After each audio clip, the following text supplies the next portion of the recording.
Welcome to the new section on autoimmune thyroid disease. In this particular section, we'll be discussing on the pathophysiological aspects of two important autoimmune thyroid diseases, that is Graves' disease and Hashimoto's thyroid disease. But the importance will be given more towards the Graves' disease clinical features in this particular video, which means we are going to discuss Hashimoto's thyroid disease in a different section. So let us go and discuss what is the pathophysiological aspect. So develop any autoimmune disease, you need certain genetic background and you need some environmental and existential factors as well. And again, which ultimately results in autoimmunity, which we are going to break down what are the mechanisms in this particular video itself. So mechanisms autoimmunity itself warrants a separate video, but I'm going to just explain you in a nutshell, maybe in a 5 to 10 minute span.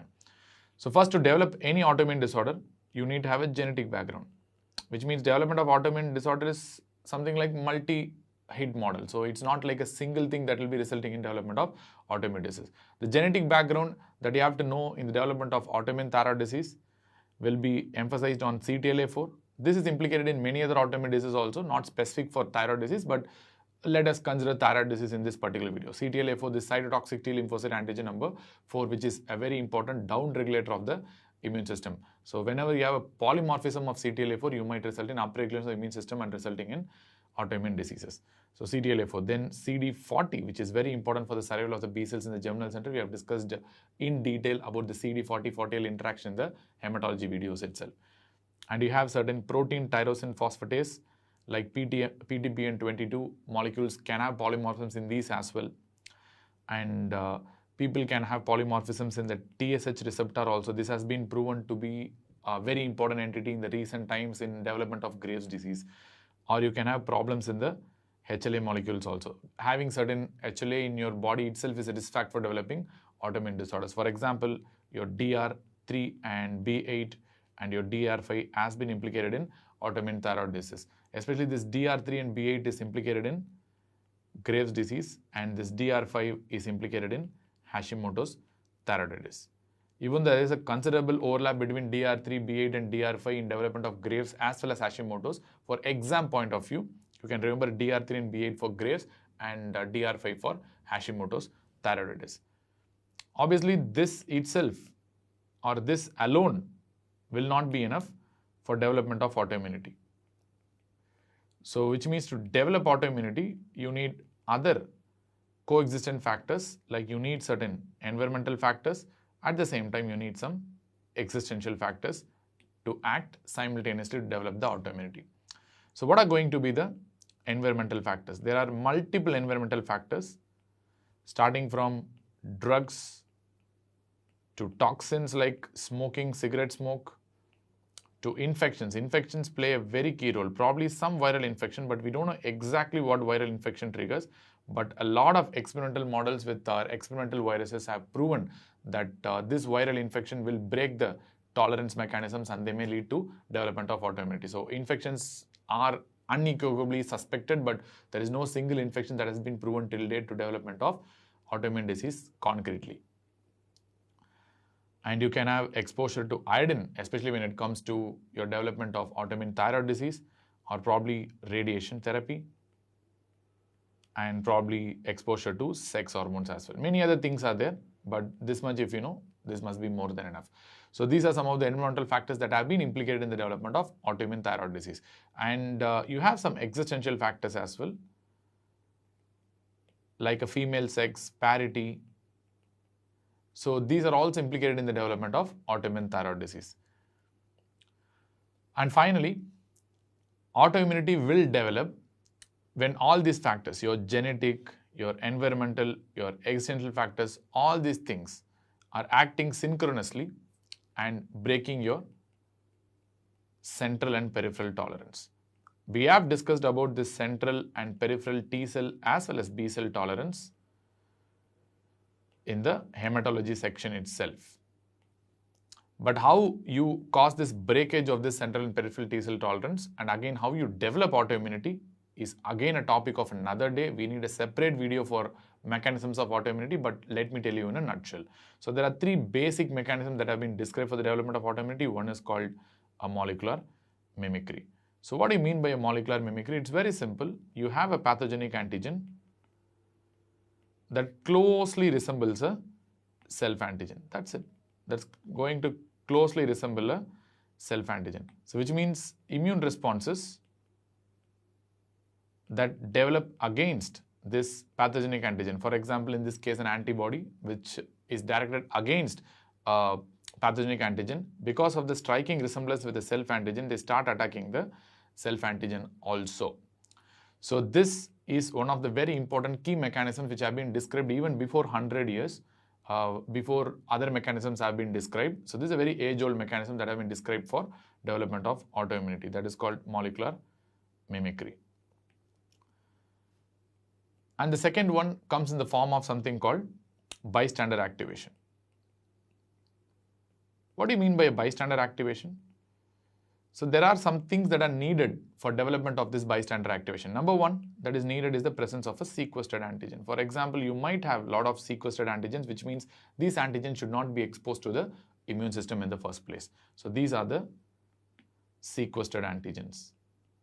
So in thyroid disease, for example, your thyroid peroxidase is an example of a sequestered antigen. So this is an example of a sequestered antigen here. So second, you have to have the presence of a autoreactive T cell or autoreactive immune cell. So you might argue with the fact that how this autoreactive T cell is present if the central and peripheral tolerance are intact. Yes, people who are prone for autoimmunity have genetic environmental factors that can break the central and peripheral tolerance, which mobilizes this autoreactive T cells to survive and survive across all the filtration barriers and come to the periphery and may reside somewhere else. At the same time, this sequestered antigen should be exposed to this autoreactive T cells. Unless and until that happens, you're not going to develop this autoimmunity in the first place. How it's going to happen? So probably that's why, again, your environmental factors comes into play. Your infection, probably some viral infection, may trigger a non-specific inflammation against this cell. So you're going to result in a non-specific inflammation, so which is going to sequester a lot of inflammatory cells into that area, including this autoreactive T cells. They don't bring this autoreactive T cells specifically, but as a part of general inflammation, these autoreactive T cells which have escaped the tolerance also are going to come into the picture in the area which is going to get inflamed. At the same time, please do understand this infection also plays a key role in development of this autoreactive T cell, which means this autoreactive T cell development and escape of this central and peripheral tolerance is one of the important side effects of getting certain viral infections as well.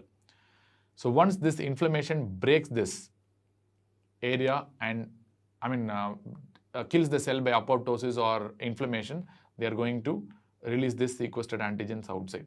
Coupled with the fact this autoreactive T cells are already there in that area, they are going to recognize these antigens and they're going to generate immune responses against this particular self-antigen, resulting in autoimmunity. So this is a very common principle, by far one of the very common things to happen in an autoimmune process. This is what we refer to as a bystander activation. So what do you mean by a bystander activation? So here it is not that the sequestered antigens or the autoreactive T cells are purposefully activated. It is just some infection causing all these problems. That's why the T cells and the sequestered antigens are coming together and the T cells are activated by a bystander mechanism, not by a direct mechanism. That's why it's called a bystander activation. It's a fairly common process in autoimmunity. And the third one, we call it as epitope spreading. The concept of epitope spreading can be understood well when you consider a difference between an acute and a chronic inflammation. In acute inflammation, the immune system will be able to recognize probably 2 or 3 epitopes of a particular antigen, right? But when you move towards a chronic inflammation, the immune system will be able to recognize the original epitope as well. At the same time, the recognition ability will spread across different epitopes, which may not even resemble the initial epitope. So this is what we refer to as a epitope spreading. For example, I can draw like this is a completely different epitope, and this is a very different epitope, and this is another very different epitope. So which means what I'm trying to tell is this is the original epitope, and in a chronic inflammation, the immune system will be able to recognize different epitopes that may not be even identical to the initial epitope. This is what we refer to as epitope spreading, and this mechanism may be protective in certain infectious conditions. For example, it is a must to recognize different epitopes of a particular infectious agent. So that is why you have this epitope spreading that is present in our body. But at the same time, if these epitopes that are recognized are going to be self-antigens, then you're going to trigger an autoimmunity. And that is also one reason why you have two phases of autoimmune disease. You have an acute phase, then you have a chronic maintenance phase where the disease process continues and your body is slowly damaged over a long period of time. So in acute phase, you will recognize only 2 to 3 epitopes. In a chronic autoimmune disorder, your immune system will start recognizing new and more new self-antigens, and they will start expanding their destruction process, and the disease will go relentlessly, and finally the patient dies due to autoimmunity. So this epitope spreading is both good as well as bad, and is one of the very important quintessential process happening in autoimmune disorders. So now, breaking down everything and telling it in a nutshell, what has happened in the last 10 minutes which I have described, you need a genetic background, you need certain environmental existential factors, all these things act synchronously, and they're going to break the peripheral and central tolerance, which means you're going to generate these autoreactive T cells, which will in turn cause autoimmunity by a variety of mechanisms like molecular mimicry or epitope spreading or even a bystander activation. So this is the entire nutshell of whatever I've told till now. With this, we can go and discuss on the pathophysiology of our two important autoimmune thyroid diseases, that is Graves' disease and Hashimoto's thyroiditis. So even though I put a small overlap between Graves' disease and Hashimoto's thyroiditis, let us consider these two as separate diseases initially, at least. So you have a Graves' disease and you have a Hashimoto's thyroiditis. So you need a genetic background. So what gives the genetic background for development of Graves' and Hashimoto's? Your HLA haplotype. So HLA DR3 and B8 forms a very important genetic background for Graves' disease, and your HLA DR5 is going to become a very important genetic background for Hashimoto. Even though there are a considerable overlap between DR3, DR5 and B8 between Graves and Hashimoto's, for exam's sake, we remember DR3 and B8 for Graves and DR5 for Hashimoto's. And you need to have some antigens, isn't it? Because at every level, you need an antigen to develop autoimmunity. So you need a sequenced antigen in here, you need an antigen here, you need molecular mimicry producing an antigen here. So you need an antigen for development of autoimmunity. So what is the antigen here? There are 3 antigens which are common in autoimmune thyroid disease, so where you are going to develop autoimmunity against. The first one is a thyroid peroxidase antigen. The second one is the thyroglobulin as an antigen, and third one is the TSH receptor itself acting as an antigen. So which means whenever immune system recognizes these as an antigen as a result of breakdown of central and peripheral tolerance, you're going to develop antibodies against these antigens, which are nothing but self-antigens. So in a Hashimoto's thyroiditis, your antibody will be directed mostly against your TPO and thyroglobulin. So these are called as anti-thyroid peroxidase antibody, otherwise called as anti-microsomal antibody, and obviously an anti-thyroglobulin antibody. But whereas in Graves' disease, the most important antibody that you're going to develop and the most important antigen in Graves' disease is going to be TSH receptor. So you're going to develop a TSH receptor antibody called as TRAPS, TSH receptor antibody. This is going to be the most important antibody as far as Graves' disease is concerned. If you ask me whether you don't get this TRAPS in Hashimoto's or not, answer is no. You can still get this TRAPS in Hashimoto's, but very rare. You're going to get this TRAPS only in 10 to 20% of Hashimoto's patients. Whether you don't develop this anti-TPO or anti-thyroglobulin in Graves' disease patients or not, again answer is no. You do develop this anti-TPO antibodies and anti-thyroglobulin antibodies, which can be seen in Graves' disease patients as well. So that is why this anti-TPO antibodies, anti-thyroglobulin antibodies are absolutely non-specific for a particular thyroid disease. And obviously you cannot tell whether it's Hashimoto's or Graves', even though textbooks will tell very high titers of anti-TPO and anti-thyroglobulin antibodies will be encountered usually in Hashimoto's, but they are relatively non-specific to tell the disease is Hashimoto's. It can be seen in other autoimmune thyroid disorders also, in particular Graves' disease as well. What about this TRAP? You might think these TRAPs are also non-specific, isn't it? Because this TSH receptor antibodies are also present in approximately 10 to 20% of Hashimoto's thyroiditis. Even though it looks as if your TRAPs are non-specific, but I will tell these TRAPs are very specific for Graves' disease. Why? Because you have to know the concept of what are the types of TRAPs. You have 3 types of TRAPs existent. One is called a stimulating trap. Second one is called a blocking trap. And the third one is called a neutral trap. So stimulating traps by far as the best fit with the TSH receptor, which means when they bind with the TSH receptor, they are going to stimulate the TSH receptor. This blocking traps, they have a little bit good fit, but not the best fit. They just bind with the TSH receptor and they're going to block the TSH receptor from getting activated. And this neutral trap, they bind with the TSH receptor, but they are not going to do anything. They're not going to block, they're not going to stimulate, they just bind with the TSH receptor. That's it. So you have three different types of traps as well. So what is the type of traps that you commonly encounter in a Graves' disease patient?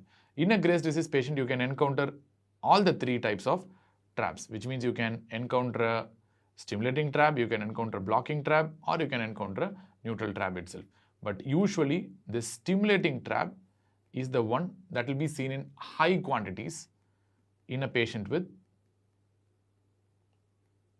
Graves' disease, which means these are also referred to as thyroid stimulating immunoglobulins or TSH receptor stimulating immunoglobulins. So we are calling them as stimulating traps. These stimulating traps are absolutely specific for Graves' disease. You don't see the stimulating traps elsewhere in any of the other diseases. You see only Graves' disease. It's exclusive for Graves' disease, specific for Graves' disease. Whenever you see a stimulating trap, traps positive, it is Graves. That's it. But what about these blocking traps? So these blocking traps are relatively non-specific. The reason is because the traps that you see in Hashimoto's thyroiditis are usually blocking type of traps. You can have some neutral traps also here, plus or minus you can encounter some neutral traps as well. But you never encounter usually a stimulating trap in a pure Hashimoto's disease patient. So you only encounter a blocking trap. That too only in 10 to 20% of the cases. That is the reason why finding these blocking traps is relatively non-specific. But whenever you test for traps, always order for a TSI, that's a thyroid stimulating immunoglobulin, which is absolutely specific for Graves' disease. You don't see anywhere else. So blocking traps, relatively non-specific. Neutral traps, clinically unimportant as well. But what this blocking traps is, blocking traps generally tend to block the gland and result in hypothyroidism. The stimulating traps generally tend to stimulate the gland and result in hyperthyroidism. That is the reason why in Graves' disease, primarily you result in hyperthyroidism. That is because of the excess amounts of this stimulating traps. But if you ask me the TFT in Graves' disease, the thyroid function test, it always depends on the balance between what is high.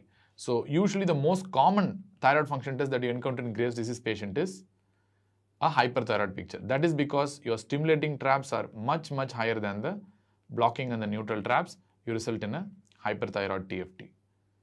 Hyperthyroid picture. You'll have a grossly elevated T4 and T3 and a suppressed TSH. But less commonly, your stimulating antibodies can be equal to the blocking antibodies, which may even result in a euthyroid picture. So this is called as euthyroid Graves. I'll tell you how to diagnose euthyroid Graves in due course. But you have to always understand the balance between the stimulating traps and the blocking traps are really important to tell whether it's a Graves' disease or not. So whenever you see a stimulating trap, if the traps are positive, it's almost always equivalent to Graves' disease diagnosis. That's it. You never see stimulating traps elsewhere in any other disease. At the same time, you don't see these traps in any animals as well, which means this Graves' disease is an exclusive human disease. You don't get this disease in any other animals as well. But the inflammatory responses are also going to be different. So what are going to be the inflammatory responses? So most of the time, your Graves' disease is all about your Th2 mediated inflammatory response, even though your Th1 also happens here, but your Th2 inflammatory response often predominates as far as thyroid is concerned. But whereas your Hashimoto's thyroiditis will have more of a Th1 response compared to that of the Th2 response. So you know the cytokines of Th1 response, the most important being the tumor necrosis factor alpha and interferon gamma. So what your interferon gamma is going to do and TNF alpha is going to do a lot of other things, like interferon gamma for that matters They're going to stimulate the B cells in secreting antibodies. At the same time, they can activate the natural killer cells as well. At the same time, this Th1 will also stimulate the B cells to secrete antibodies. So you know what are the antigens here? The most important antigens here are the TPO and the thyroglobulin as far as Hashimoto's is concerned. So they're going to generate this anti-TPO antibodies and anti-thyroglobulin antibodies. But why we don't consider anti-thyroglobulin important in a patient with Hashimoto's or any patient who's having these antibodies is the fact that because this anti-TPO is the one that is complement fixing and they're going to cause maximum damage. That's the reason why presence of anti-TPO is a risk factor for developing overt hypothyroidism. We have discussed it already in the hypothyroid chapter. But anti-thyroglobulin is not complement fixing. So what's going to happen is whenever you have a thyroid cell and this anti-TPO antibodies, they're going to fix the complement and they're going to kill this cell by variety of mechanisms. One is by complement fixation and complement mediated death. At the same time, this interferon gamma is also going to activate the natural killer cells. Once they activate these natural killer cells, they come and recognize this antibody that is coated, and by mechanism called ADCC, we know that antibody dependent cell mediated cytotoxicity. So that's called ADCC, which is a killing mechanism as far as NK cell is concerned. So all these mechanisms act synchronously and they're going to result in apoptosis and death of this thyroid cell. So what's happening in Hashimoto's is that is apoptosis and cell death or destruction of the thyroid cells. So that is what is happening. That's a key feature that happens in Hashimoto's. That is the reason why many of these patients with Hashimoto's thyroiditis will be hypothyroid. And it's one of the commonest cause of hypothyroidism in the world. Along with that, we know this interferon gamma can also stimulate the B cells in producing antibodies. That's a crosstalk between them. So we're not going to discuss much about that. And coupled with the fact that you have blocking traps in 10 to 20% of the cases, in Hashimoto's, this is not the important mechanism for development of hypothyroidism, but still it is reasonable to tell that this is an important mechanism for development of hypothyroidism as well in a certain set of patients, but not the most important. The most important is the inflammation and destruction of thyroid cells, apoptosis and cell death. That is due to T helper 1 activation. Whereas in Graves' disease, you get a little opposite picture. You're going to have more of a T helper 2 response rather than a T helper 1 response. You do have a TNF alpha and interferon gamma here, but the T helper 2 cytokines are the most important here, like interleukin 4, your interleukin 5, interleukin 10, and interleukin 13. So these are the important interleukins that you're going to encounter in Graves' disease patients. So what these interleukins are going to do? For example, your IL-4 is the main reason for development of antibodies. So you know the antigen in Graves' disease, the most important antigen in Graves' disease is the TSH receptor. So obviously these antibodies will be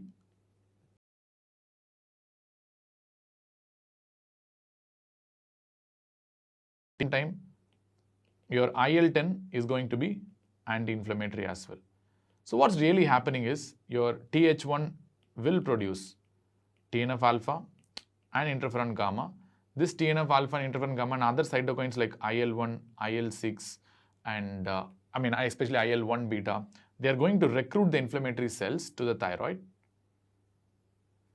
So you have the TSH receptor and this T helper 1 mediated recruitment of the inflammatory cells will happen to the thyroid gland. But this IL-10, which is coming from this T helper 2 response, which is overwhelming in Graves' disease patients, is going to cause apoptosis of this inflammatory cells. So which means in Graves' disease patients, there is apoptosis of inflammatory cells under interleukin 10 and other anti-inflammatory cytokines from T helper 2 pathway, rather than apoptosis of the thyroid epithelial cells, which happens in Hashimoto's disease. So here this stimulating traps are also going to bind with this. These are stimulating traps which are going to bind with the TSH receptor and they are going to activate this TSH receptor. Once they activate this TSH receptor, they are going to produce trophic effect on the gland as well, which means coupled with apoptosis of the incoming inflammatory cells, at the same time trophic effects on the gland by this stimulating type of traps your thyroid cells will survive and proliferate. Your thyroid cells are going to survive and proliferate, which will obviously result in goiter, at the same time hyperthyroidism.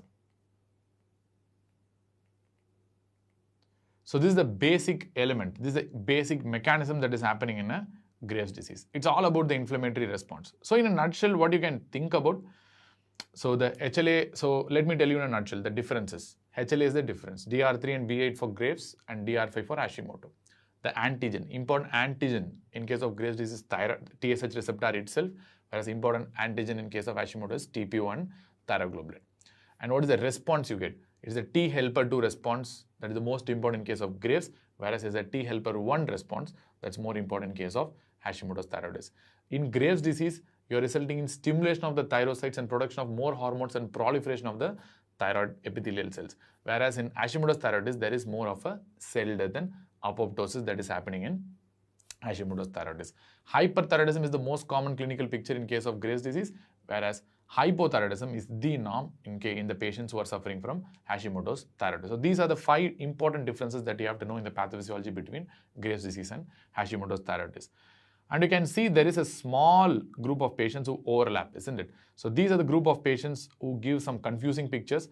For example, a lot of patients who have been diagnosed as Hashimoto's thyroiditis.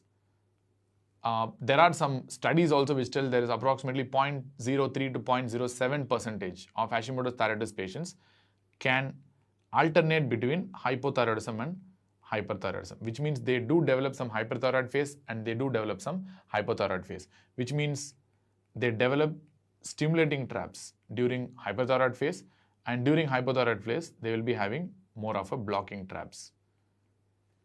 And the histological picture will be more in favor of Hashimoto's thyroiditis. And they do have extremely high titers of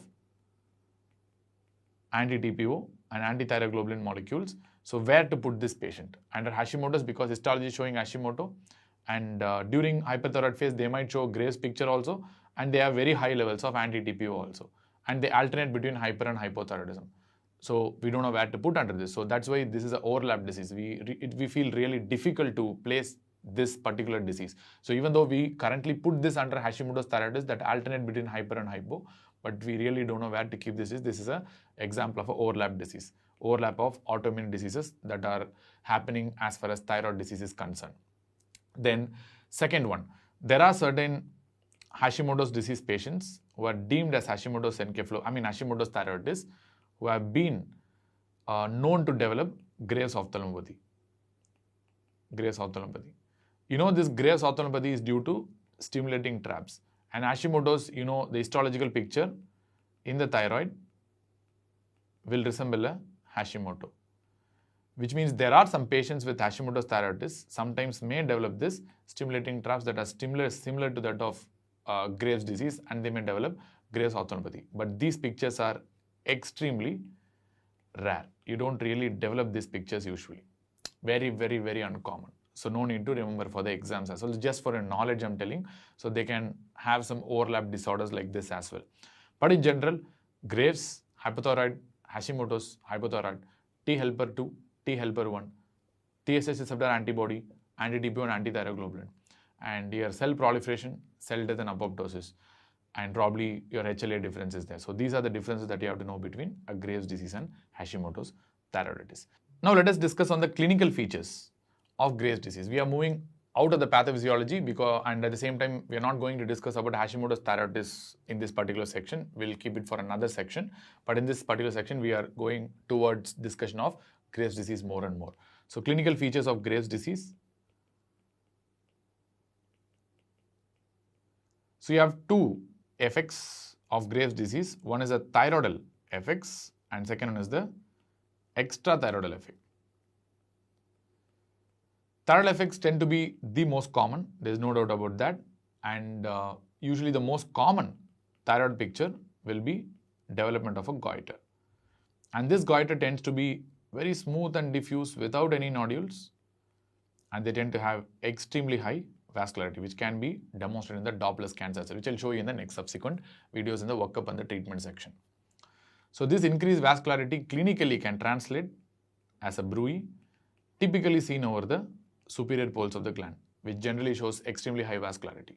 So in exam, if they ask you where will you look for the bruit in the Graves' disease patient, answer is the superior poles of the thyroid gland. So this is the commonest picture that you're going to encounter. But what will be the TFT, thyroid function test, in a patient who is suffering from Graves' disease? I already discussed in detail that thyroid function test will depend on whether the patient is having stimulating traps or blocking traps, which is more in number. So usual commonest scenario is that the fact that the patient will have a stimulating trap more than a blocking trap, which means the patient will be hyperthyroid. Ironically, this hyperthyroid nature or presence of goiter is non-specific for Graves' disease. Goiter can be seen in multiple other conditions also, and this hyperthyroidism can also be seen in other conditions. So it is clinically non-specific, this presence of hyperthyroidism and presence of goiter. At the same time, if the stimulating traps are equal to blocking traps, the patient may even have a euthyroid picture. We have seen a lot of cases of euthyroid Graves as well. It is not very uncommon. You have to keep that in mind. But nevertheless, if you find this stimulating traps in the patient's circulation, it is equivalent to Graves' disease. That's it. There is no other diagnosis possible. Forget about the overlap in clinical practice. Forget about everything else in clinical practice. So we are not going to think more about theory there. We are only going to concentrate on practice. Practice, stimulating traps is equal to Graves' disease. That's it. Or presence of any traps, usually think about Graves' disease unless proved otherwise. That's it. So, but clinically, how will you find out a euthyroid Graves? Because the patient's TFT will be normal, but how will you find out the patient is having a euthyroid Graves? That is based on extrathyroidal manifestations of Graves' disease, which are far more specific compared to the thyroidal manifestations of Graves' disease. What are the extrathyroidal manifestations? You have three important extrathyroidal manifestations. One is the Graves' ophthalmopathy, but currently it is renamed as Graves' orbitopathy. It's Graves' ophthalmopathy.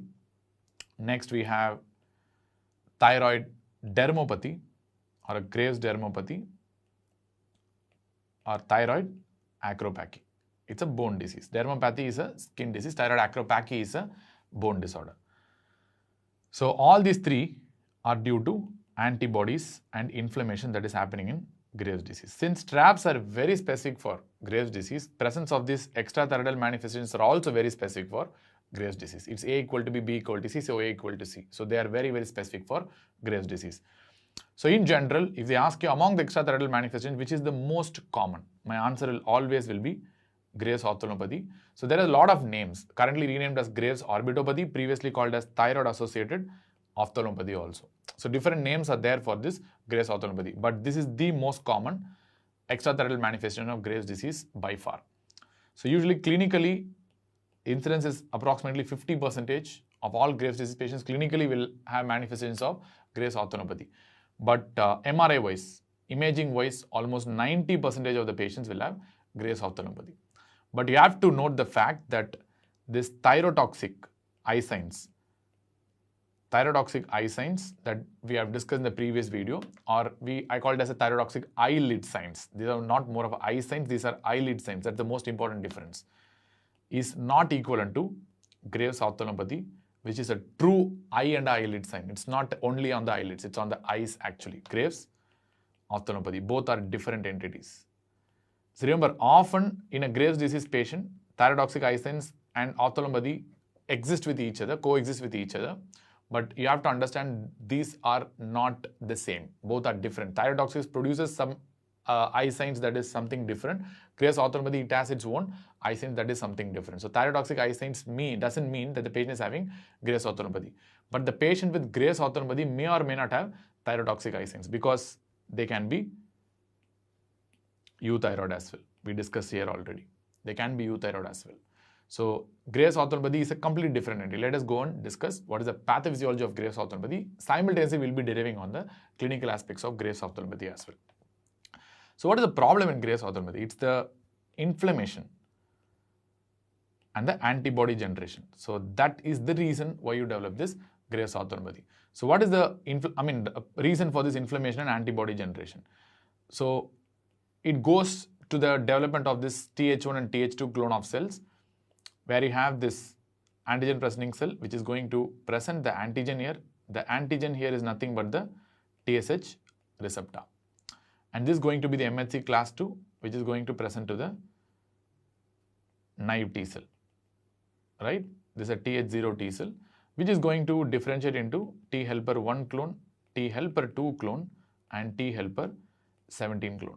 Usually in Graves' disease, it's been found out that in the initial phases, you will have this Th1 clone. Later on, the inflammation shifts to T helper 2 clone, and T helper 17 clone is like a like adjunctive thing. It's not a main thing, but it still happens in Graves' disease as well as a part of inflammation. So this T helper 1 clone initially is going to produce inflammatory cytokines like IL-1 and IL-1 beta, IL-6, interleukin 6, and TNF alpha, interferon gamma, and a lot of other cytokines, interleukin 2 as well. So that's what they're going to produce in general. And this T helper 2 clone is going to produce interleukin 4, interleukin 5, and interleukin 10 and interleukin 13. And T helper 17 clone is going to produce interleukin 17 and interleukin 22. We know that fact already. But all these T helper 1 T helper 2 clones also help in the development of antibodies from the B cells, because they are going to activate the B cells as well and help them in development of certain antibodies. You know what are these antibodies? These are nothing but TSH receptor antibodies, commonly referred to as traps. And most importantly, these antibodies will be stimulating traps rather than a blocking traps, which is absolutely specific for Graves' disease. I mean, I'll tell you why they develop stimulating traps. Because Graves' disease, the quintessential antigen is the TSH receptor. And they develop antibodies with high specificity for TSH receptor, which means they form the best fit with the TSH receptor. Whenever they form the best fit, they act as stimulating antibodies. When they have a okay fit, average fit, they go for a blocking antibody. When they have a very poor fit, they go for a neutral antibody. Since Graves' disease, the antigen of selection is the TSH receptor, they produce the best fitting antibodies. That is why most of the antibodies will be stimulating type of TSH receptor antibodies, which I'll discuss subsequently in the next slide. So what is the importance of this inflammation? So it has a variety of importance. Number one, in the circulation, you have this CD34 positive fibrocytes, which does harbor this TSH receptor. So obviously you have generated this TSH receptor antibody, which is going to stimulate this CD34 positive fibrocytes, which come from the bone marrow actually. So that's why they are CD34 positive. At the same time, your TH1 mediated cytokines, TH1 cytokines are also going to stimulate this fibrocytes to enter the orbit. Why they enter the orbit and how they enter the orbit is a matter of debate, because orbit itself contains a lot of fibroblasts. Probably this orbit could be the residential area for this fibrocytes and fibroblasts, especially with respect to Graves' disease is concerned. So they are going to enter the orbit, infiltrate the orbit. So once they enter the orbit, these are CD34 positive fibroblasts. They're going to transfer themselves into fibroblasts after activation by the TSH receptor antibody, that's called traps. These are stimulating traps, at the same time by your TH1 cytokines. And there are some fibroblasts that are CD34 negative. So these fibroblasts are called as residential fibroblasts, which means these fibroblasts are already present in the orbit and they are CD34 negative. These are called as residential fibroblasts. And this T helper 1 cytokines are going to activate this residential fibroblasts as well. So upon activation of both this CD34 positive fibroblasts and CD34 negative fibroblasts, you're going to result in various steps and mechanisms, which is going to result in increase in intraorbital pressure and Graves' orthogonality. Let us discuss. And again, there is a 2 subclones of this fibroblast. One is called a Thi1 negative fibroblast and a Thi1 positive fibroblast. This Thi1 negative fibroblast is also referred to as a pre-adipocyte. Pre-adipocyte. Under the influence of this TH1 cytokine, that is this IL-1 beta and interleukin 6, this Thi1 negative fibroblast, that is pre-adipocytes, are going to get differentiated into an adipocyte. Obviously, once they differentiate into adipocyte, the number of adipocytes in the orbit will increase and they're going to produce more and more fat in the orbital area.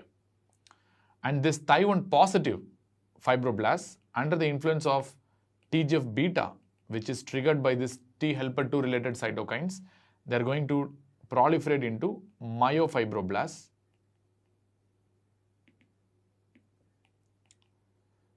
And these myofibroblasts are going to produce fibrosis of the extraocular muscles. And these are very important mechanisms. And coupled with that, this TH1 as well as this Thi1 negative as well as Thi1 positive fibroblasts both can secrete glycosaminoglycan. Especially in this setting, it is hyaluronic acid that is very, very important. They're going to secrete this glycosaminoglycan.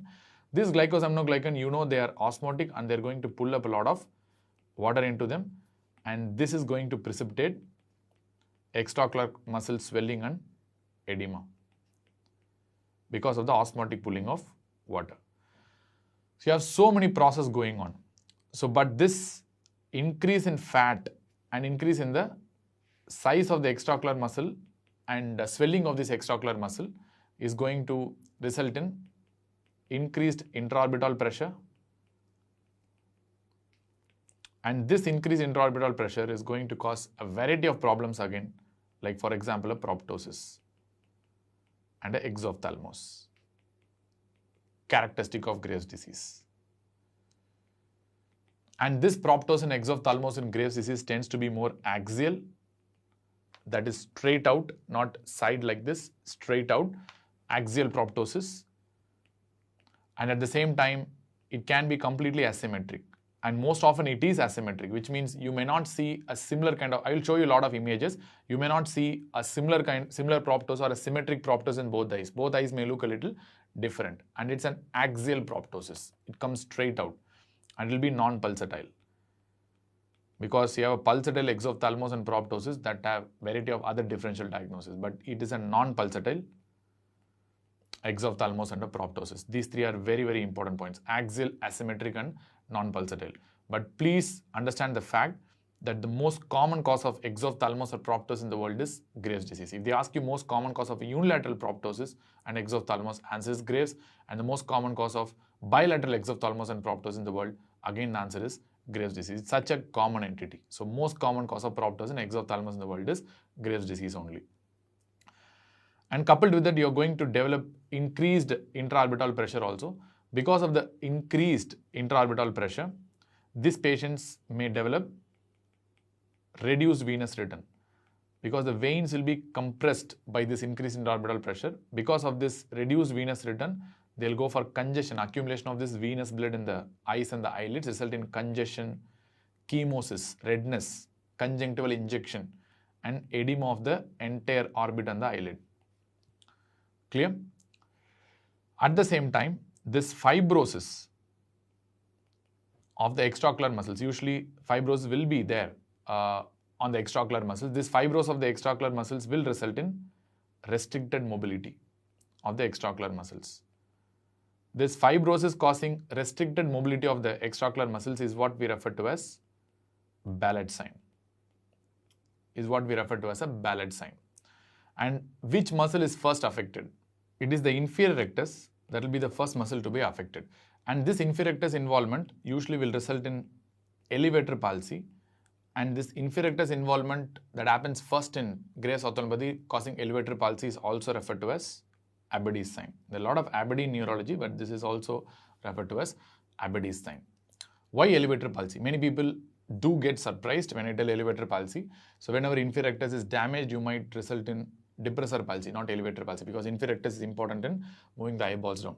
But in this condition, it is not the actual paralysis of inferior rectus that is happening, it is the fibrosis of the inferior rectus muscle that is the key point here. So whenever you want to look up, you contract the superior rectus, at the same time you are going to relax the inferior rectus and it's going to nicely stretch and expand. But here, because of fibrosis and restricted mobility, the inferior rectus cannot stretch and expand so that your eyeballs cannot move up, resulting in this elevator palsy called as Abede's sign. This can also translate clinically into loss of Bell's phenomenon. So what do you mean by Bell's phenomenon? Whenever you attempt to close your eyes obviously your eyelids will come from up to down and your eyeballs will rotate upward. So this is what we refer to as a Bell's phenomenon. So you can visibly see this loss of Bell's phenomenon because eyeballs cannot rotate upward because of the inferior rectus fibrosis and restriction of upward movement. Then the next muscle to be affected is the medial rectus, then followed by superior rectus, and finally last by the lateral rectus. When both side lateral rectus are involved, so this lateral rectus involvement and fibrosis of lateral rectus will prevent the movement of the eyeballs towards the center, which means that will translate into loss of convergence. This loss of convergence is what we refer to as Mobius sign. Clear? This is actually specific for Graves' disease, Mobius sign. This is not a thyrotoxic eye disease and thyrotoxic eye sign. This is a Graves' ophthalmopathy related sign only. And okay, fine. So what are the problems that the patient is going to face? So many symptomatic issues. For example, because of the restricted mobility, the patient will be facing diplopia because they cannot move the eyeballs to the direction where they want. So they will result in diplopia because of the poor gaze fixation. And ultimately, because of this increased intraorbital pressure, they'll be having a constant discomfort. Ocular discomfort will be there all the time. And more importantly, they are going to result in blindness. So what are the mechanisms that contribute to blindness? First one is the poor eye closure. Poor eye closure can be contributed by two things. One is the proptosis itself, where the eyeballs will protrude out so that they cannot close the eyes completely. And second thing is this thyrotoxicosis. Because thyrotoxicosis is the very common thing that you encounter in Graves' disease patients. In fact, most common cause of hyperthyroidism in the world, as I mentioned, is Graves' disease only. So thyrotoxicosis itself will result in severe lid retraction, which means the lid retracts wide and you'll have a wide palpebral fissure. At the same time, coupled with proptosis, you will not be able to close your eyes properly. So that's why it will result in exposure keratitis in the long run. If you don't use artificial tear drops properly, it can result in exposure keratitis, and this will surely go towards blindness in the long run. And this congestion, chemosis and edema itself may result in blindness because of the severe corneal edema that happens in these patients. Remember, this congestion, chemosis usually happens on the lateral part of the conjunctiva first, that is on the temporal aspect of the conjunctiva first. I'll show you the picture. That's what we refer to as a Golgi-Haar sign. This is again relatively specific for Graves' ophthalmopathy because it tells you that is congestion and chemosis. This increase in intraorbital pressure over a period of time may translate into compressive optic neuropathy. Please note the point again, it's not optic neuritis, it is compressive optic neuropathy due to increased intraorbital pressure compressing on the optic nerve, resulting in blindness. This is another important cause of blindness, another important reason for blindness. It's one of the very important cause of blindness, Graves' ophthalmopathy, which can be treated to an extent. So you should be very careful about this disease. So we have known in detail about the pathophysiology of Graves' ophthalmopathy, but in general, final nutshell is what are the things that goes towards Graves' ophthalmopathy and what are the things that does not go towards Graves' ophthalmopathy in your clinical practice. So words like congestion, chemosis, edema goes towards Graves' ophthalmopathy. Words like extraocular muscle restriction goes towards Graves' ophthalmopathy. Words like proptosis and exophthalmos goes towards Graves' ophthalmopathy. And words like compressive optic neuropathy goes towards Graves' ophthalmopathy. Clear? So this congestion, chemosis and edema will translate into a variety of signs. The most important is the Golgi-Haar sign. In exam, this means it's Graves' ophthalmopathy. This extraocular muscle restriction will result in diplopia, then it can result in Abadie's sign, then it can result in Mobius sign and loss of Bell's phenomenon. All these things goes towards Graves' ophthalmopathy. So similarly, Ballard sign, like you have this extraocular muscle restriction itself will be referred to as Ballard sign. So these are some of the named things that generally goes towards Graves' ophthalmopathy. What are things that does not goes towards Graves' ophthalmopathy? Which means your lid retraction and thyroid stare. These things does not go towards Graves' ophthalmopathy. Instead, this go towards thyrotoxicosis. These are thyrotoxic signs rather than Graves' ophthalmopathy. For that matters, your Von Graffi sign, Dahl-Rippel sign can be seen in Graves because thyroidoxis often coexist with Graves' disease, but they are not specific for Graves' ophthalmopathy. They are seen in thyrotoxicosis. That's it.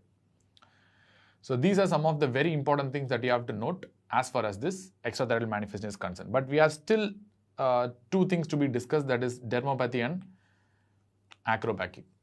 These are rarer manifestations. Dermopathy is seen in only 3% of the Graves' disease patients. Acropathy is seen in less than 1% of the Graves' disease patients, which means they are extremely rare. And it's also worth noting that dermopathy will always be present with Graves' ophthalmopathy, which means Graves' ophthalmopathy can be present alone, but dermopathy can never present without a Graves' ophthalmopathy. It almost always presents with Graves' ophthalmopathy only. Similarly, this acropathy always present with dermopathy, which means your acropathy will never exist alone without your dermopathy. So what are the findings in a dermopathy? So this dermopathy that is happening in Graves' disease is called as a pretibial mixed edema. Pretibial mixed edema. So these are non-pitting edematous firm plaques, maybe a little bit purplish, that are seen on the lateral, anterior and lateral aspect of the legs below the knee. So that is where the commonest place where you see this pretibial mixed edema. Anterior and lateral aspect of the legs, firm plaques, non-pitting. So these are the classical description of a pretibial mixed edema, that is again due to stimulation of the dermal fibroblasts by this TSH receptor antibodies.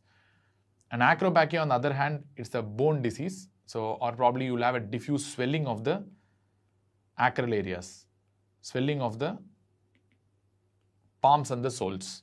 Along with that, they will have clubbing, severe clubbing, and they may have some periostitis changes as well. So this is what we refer to as a thyroid acropathy or acropathy of Graves' disease. And remember, these extrathyroidal manifestations usually implicate the presence of antibodies, and that's why these are relatively specific for Graves' disease in the first place.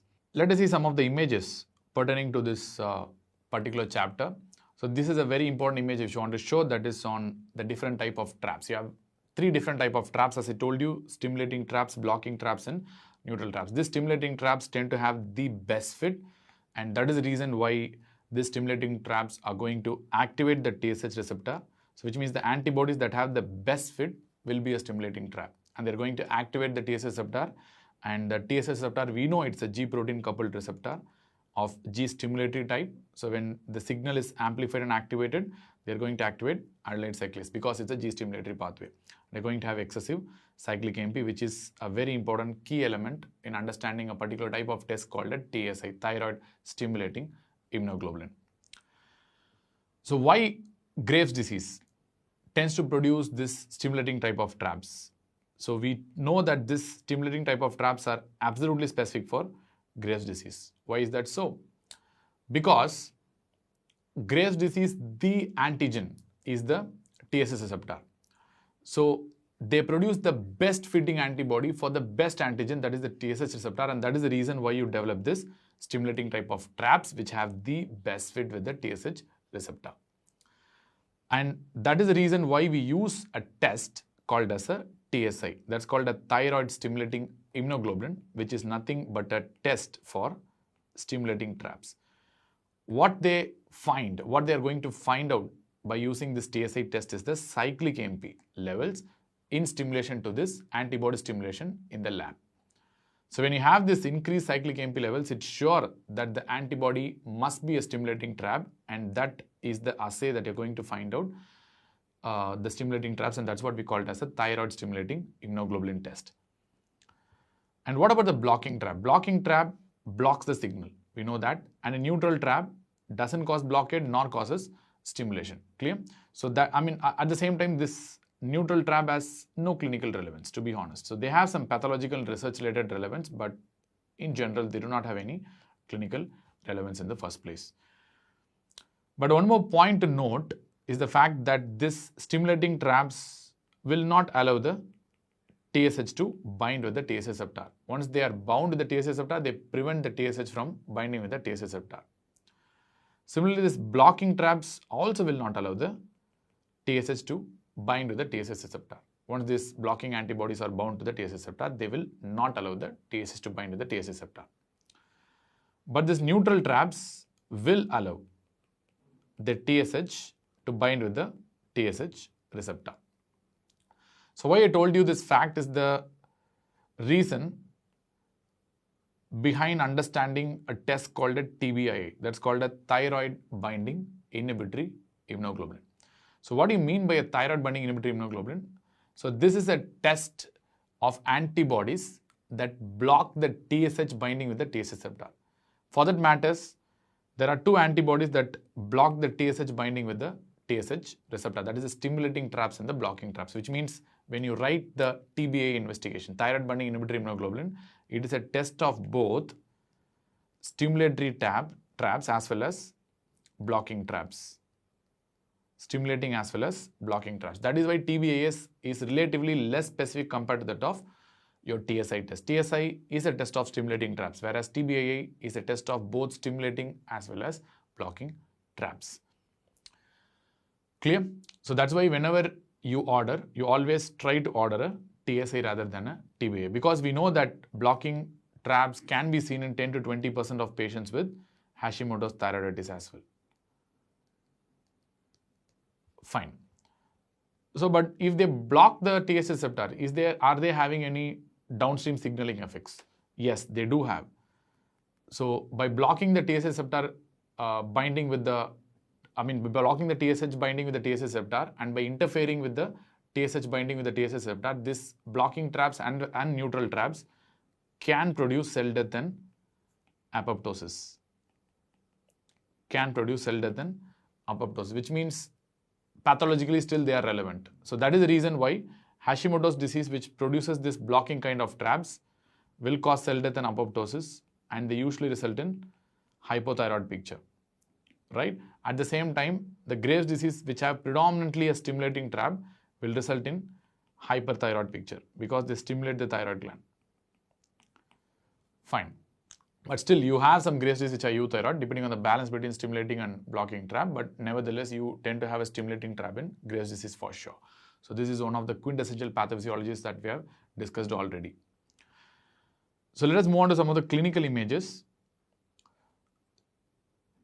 What you're seeing here is the old woman with a smooth and a diffuse goiter. Usually a smooth and a diffuse goiter, one of the important causes if the patient is hyperthyroid, it goes towards a Graves' disease. This is an example of a woman with a proptosis, and marginally you can see one more thyrotoxic eye sign, that is Dalrymple sign, where the upper part of the sclera is a little visible, and this is a sign that's going to depict the proptosis. At the same time, you can see a bit of periorbital edema as well. And this is another young woman with a smooth and diffuse goiter, and this is another woman with a proptosis, where you can clearly see that it's an axial proptosis where the eyeballs are protruding out of the eye socket. It's coming out of the line of the eye. So usually proptosis is measured with the Hertel's exophthalmometer, which we'll be seeing in the upcoming section. And you can also see there is chemosis and conjunctival injection and redness that is happening on the temporal aspect of the eyeball in the sclera. That's what we refer to as a Goldziher sign. It's very specific for Graves' disease and one of the earliest signs to happen in Graves' disease. This image of a pretibial mixed edema, which is a pinkish purple, a firm plaque which is non-pitting, and it will be seen on the anterior and the lateral aspect of the legs.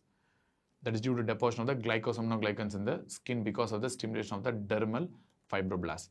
And you can see another woman with a significant periorbital edema and a little bit of proptosis. Here the lid retraction is there, but it's not visible clearly because the periorbital edema that this patient is having. And this patient is having a relatively marginal amount of conjunctival congestion and redness as well. And this is another patient with pretibial mixed edema, where it fits into the classical description. And please note the fact that pretibial mixed edema never happens without a Graves' ophthalmopathy. They will have a Graves' ophthalmopathy. Without that ophthalmopathy, do not diagnose a pretibial mixed edema. This is a thyroid acropathy where the patients may show a gross clubbing and swelling of the soft tissues of the hands and the soles. And this is another example of severe thyrotoxicosis and Graves' ophthalmopathy, where this periorbital edema is a sign of Graves' ophthalmopathy, and this lid retraction that you're seeing here by the red arrow here, and you can see the upper part of the sclera that is visible, that's called Dalrymple sign. All these are evidences of thyrotoxicosis rather than a Graves' ophthalmopathy. This patient is having Graves' ophthalmopathy along with thyrotoxicosis. And this is a characteristic example of a Gold-Zigar sign and proptosis, where you can see definitely the eyeball is out of the socket. It's grossly out, and it's evidence of proptosis. And at the same time, you can see on the lateral side of the eyeball in the sclera, you can see this congestion and chemosis goes towards a presence of Gold-Zigar sign. It's one of the earliest signs to happen in a Graves' ophthalmopathy. You can also see this is a vision-threatening Graves' ophthalmopathy, where you can see a severe periorbital edema, chemosis, and congestion. And did you notice one fact, that in majority of the cases, the disease is asymmetric? You have to know that fact, because in textbooks, characteristically, you see most of the patients will have symmetric involvement. That's a classical scenario. But most of the patients that you see in the clinical practice tend to have a asymmetric eye involvement. So that's a very important point once again.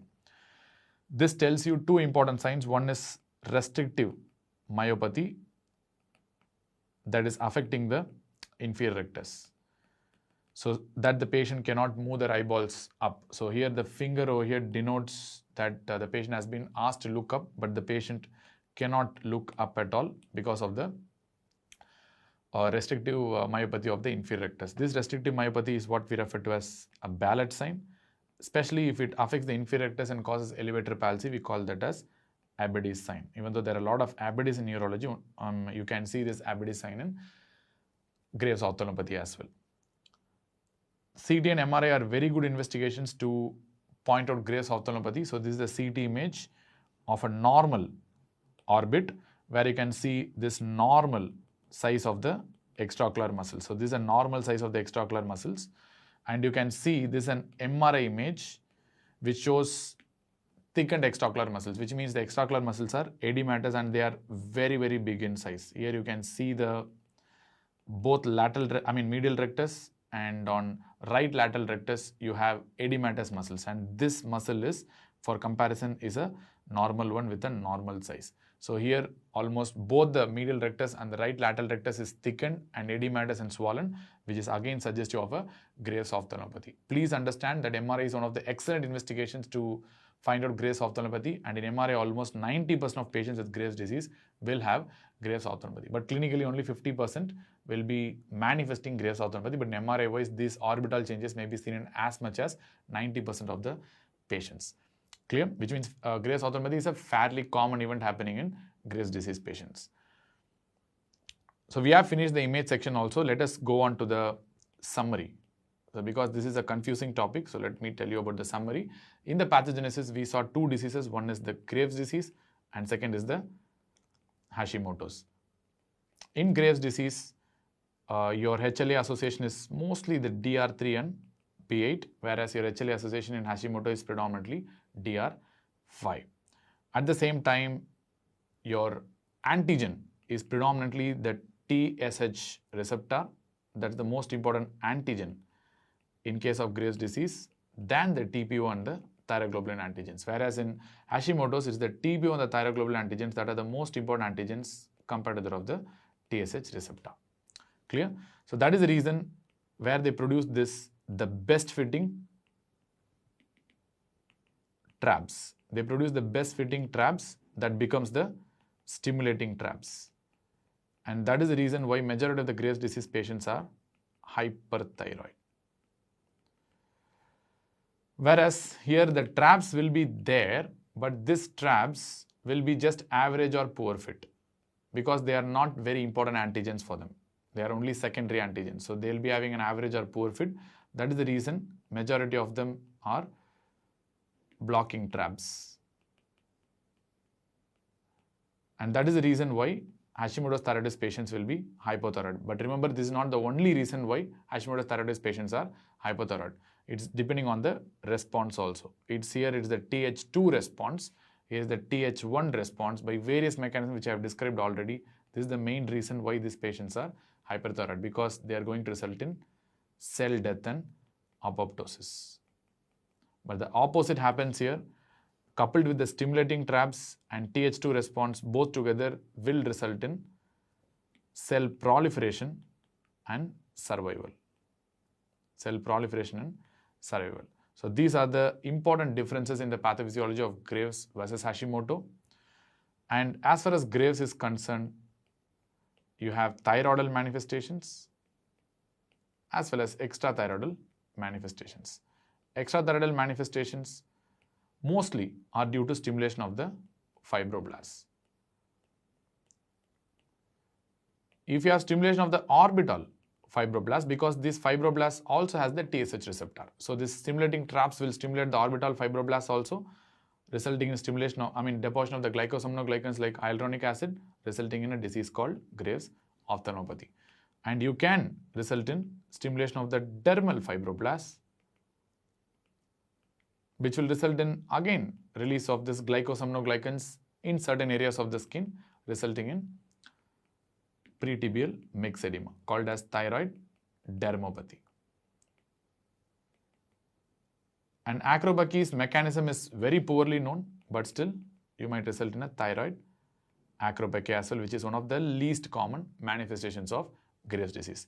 Thyroidal manifestations, usually they have a goiter, but the TFT, most commonly it is hyperthyroid picture, where they'll have a high T4, high T3 and a low TSH. Most common cause of hyperthyroidism in the world is Graves' disease. And less commonly, they'll have euthyroid picture also if your stimulating traps are equal to the blocking traps. If they ask you the most specific investigation for Graves' disease, it's the traps, but in particular if they ask you, you have to answer the stimulating traps that are extremely specific for Graves' disease. But overall, this TSH receptor antibodies, these traps itself are very, very specific for Graves' disease. But remember, these Graves' disease patients may also have anti-TP1, anti-thyroglobulin antibodies, but in lesser titers. If you see this anti-TP1, anti-thyroglobulin extremely high titers, usually it goes towards Hashimoto's thyroiditis, and they usually produce cell death and apoptosis. So most of the Hashimoto's patients will be hypothyroid rather than hyperthyroid. So these are the summary of what all we have discussed in this particular video. With this, we can close down this particular section and we can go to the next section where I'll be discussing on the workup and the treatment and management of Graves' disease.